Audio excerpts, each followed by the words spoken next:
So when you think of the word rhetoric, what do you think of? Take a minute, think about the word. What associations do you have with it? I bet a lot of you thought about political rhetoric. You think of rhetoric as something that people do that's underhanded, it's tricky, it's sneaky. Well, that's one definition for rhetoric. There are several definitions for rhetoric. Now, my field of study is rhetoric and composition. So to really oversimplify, rhetoric is how we say what we say. There are lots of different ways you can choose to communicate ideas.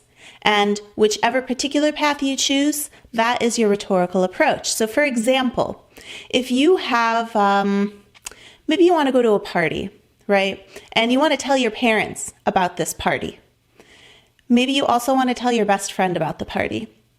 Think about how you would communicate information about this party to the two different groups. You might choose different phrasing. You might emphasize different aspects of the party. You're thinking about who you're talking about and what your goal is. Maybe you want to persuade your friend to go to the party with you. So you might talk up how exciting it's going to be. Maybe your parents are worrywarts. So instead, you might want to talk about how responsible you're going to be at the party, how it's not going to be a big deal. So those two different approaches, those are your rhetorical approaches.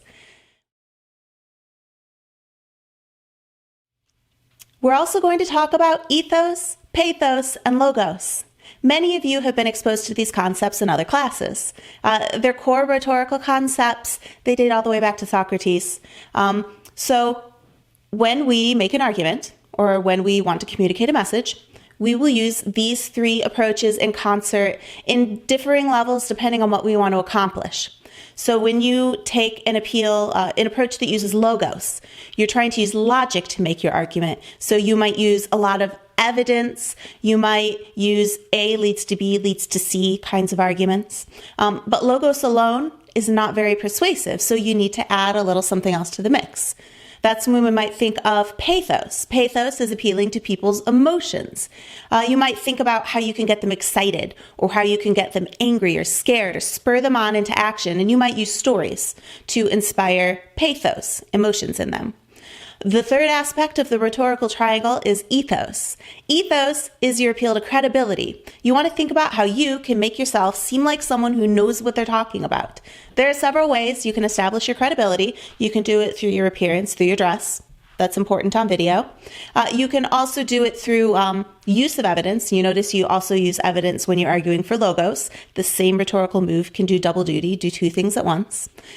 You might talk about your expertise in a particular area. And if you don't have expertise, that's when you draw on your research, talk about stuff that other people are doing.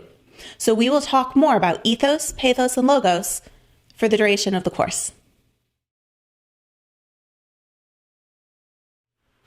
So there are 4 keys to effective writing: audience, purpose, message, and style and tone. First, you want to think about who your audience is. And along with that, what does your audience care about? What does your audience value? What gets your audience excited or angry? Then you'll say, okay, so then what is my purpose? Why should they read what I write? What am I trying to accomplish here? The third question you ask yourself, what is my message? What is it I have to say to them? What do I want to communicate? What's my goal?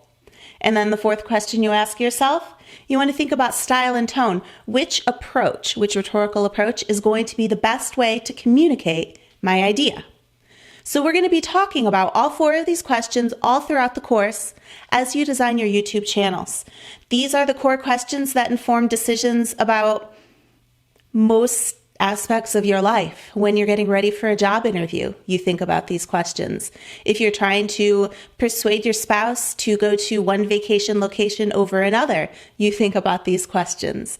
If you're trying to argue for a raise, you think about these questions. So we'll talk about them more throughout the course.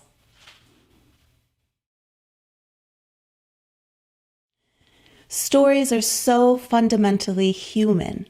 We tell one another stories to connect, to persuade, to bond and reminisce. Stories are the fabric of our culture in a lot of ways.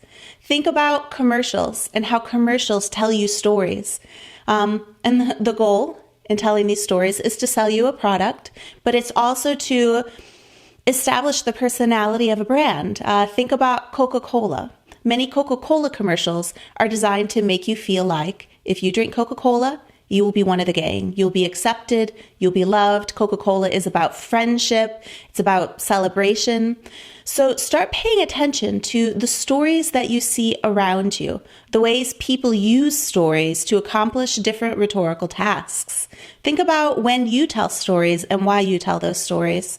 Think about the stories that matter to you, the ones in your family, the ones that your friends tell over and over when you get back together, the really legendary ones. And think about how those affect the way you feel about those people and the ways you think. We're going to talk more on Wednesday, in particular, about the This I Believe stories. Now, each story usually has some sort of core concept. I'm going to show you a video. It's a video that is selling a product, but it's also telling a story. And I want you to think about ethos, pathos, and logos as you watch the video. Try to identify where you see it, and think about what core story is being told. If you could sum up in a sentence what the main story is in this commercial, write that down.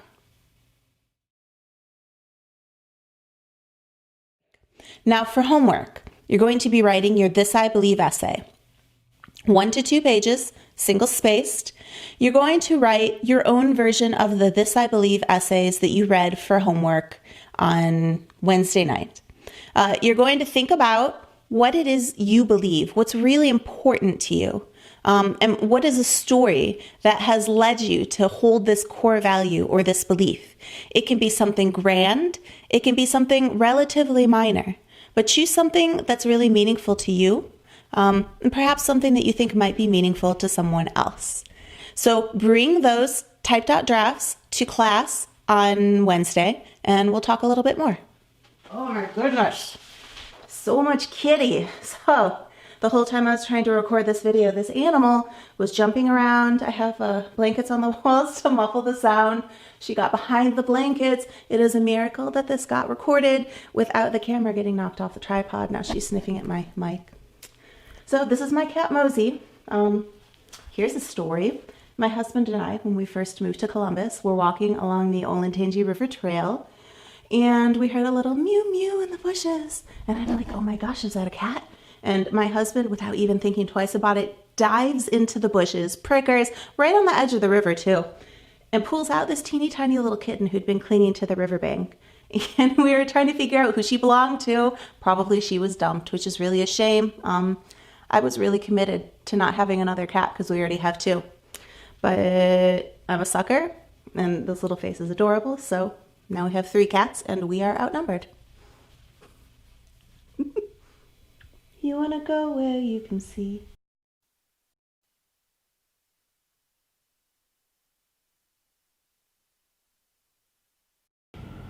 Okay. I need more headspace. Here we go. So what I wanted to tell you, you can see I'm no longer in my studio. I'm actually editing the footage, and I noticed a couple of really interesting things happening. As I noted, that studio is new. We're still working out the kinks. What we noticed is that the stripes on my glasses here actually created an interesting zebraing effect that caused a focus issue. It's exacerbated in that particular model of camera we found through a little Google foo. But yes, it's something to think about. What kind of patterns are you wearing on camera? Because sometimes certain patterns can cause your camera to struggle to focus, or it can cause like a shimmering or wiggling effect. So you might notice, like when the camera was kind of focusing in and out ever so slightly, it was when I was turning my head upside down and the stripes on these glasses were wiggling. Fun fact.